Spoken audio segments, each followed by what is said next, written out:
Akwande Mzansi nguDimon uDumisani kwaSithole. Ngifuna ukuthi kuwe namhlanje unganyazi empilweni. Ungamnyazi umunye umuntu umntwana ekhaya. Ngifuna ukuthi umuntu nanoma angabonakala hlaga namhlanje, that does not mean impilo yabo yokuphelela ebuhlagweni. You must never confuse a process with a destination. Abantu abaningi sinenkinga yokunyaza abantu because we look at the process and attach the process to the destination. Ukuthi awunalutho namhlanje does not mean nawe uyohlala unganalutho. Ukuthi namhlanje ulala ungakahle mntwana ekhaya kuthi ukuthi kusasa ngeke wadla. Ukuthi namhlanje ugogodile bavala umnyango does not mean ukuthi iminyango eminingi ngeze yavuleka. Ngifuna ukuthi kuwe unganyazi abantu ngoba labantu namhlanje ubanyaza kuba abantu ozobadinga kusasa. Ungathi na ukhuphukako udelele unyaze uthome unyaze umuntu unombona mhlambe akhamba phasi. Ngifuna ukukutshela namhlanje mntwana ekhaya na ukhamba ngesiphaphamtshini unganyaza abantu abakhamba ngemodere. Na ukhamba ngemodere unganyaza abantu abakhamba ngetsikiri. Na ukhamba ngetsikiri unganyaza abantu abakhamba ngenyawo. Na ukhamba ngenyawo unganyaza abantu abakhubazekileko.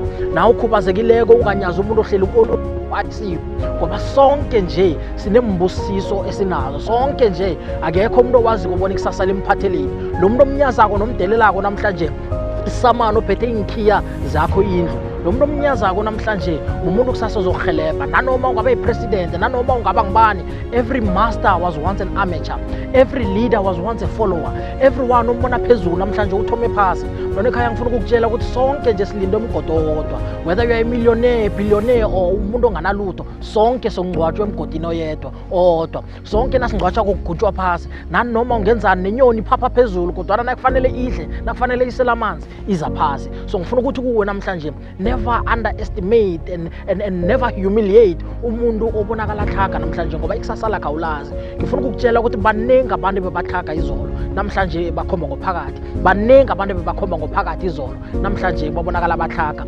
The very key thing ezokudetermine ukuthi uyaphi empilweni, it's your mind. Khumbula bona your mind is your engine. You need to ensure that your engine is 100% functional. Kunabantu namhlanje ababhalelwa ukuphumelela because indlela ebacabanga ngayo akusiyindlela of a winner. You will never win until you think like a winner. You will never succeed until you think and act like someone that wants to succeed. Ngifuna ukutshela mntwana ekhaya namhlanje ukuthi someone who's poor today can be a millionaire only if they possess a millionaire mindset. And someone who's a millionaire today can be broke if they don't think like a millionaire someone. So ukuthi unani namhlanje, it's not your final destination, it's a process. Don't confuse a process with a destination. Those are two completely different things. A process, it's a journey. It has a starting point and it has an ending point. A destination is where you have arrived. In other words, the end result. So start with the end in mind, but never confuse your process with the end. You are never at the end usaphefumula. Impilo ekakapheli mntwana ekhaya usaphefumula. Unganyazi udelele ababonakala banganalutho namhlanje ngoba ikusasa laba awulazi. Everyone uNkulunkulu wenze isimangaliso waphosela a seed ngaphakathi kwakho. No one knows your talent, no one knows your future ingaphakathi kuwe. And that was done for a purpose ukuthi umuntu kufanele ungamnyazi, ungamdeleli, ungazi ikusasa lakhe kuze uzokwazi ukuhlonipha everyone ngoba uNkulunkulu uzokubusisa mhlana uthoma uhlonipha umuntu. Akekho umuntu owaphumelela ngokudelela, akekho umuntu owaphumelela ngokunyaza kodwa nabanengi abantu bebaphumeleleko namhlanje wawela phasi ngokunyaza. NguDimon uDumisani kwaSithole. Unganyazi udelele uza kuphumelela.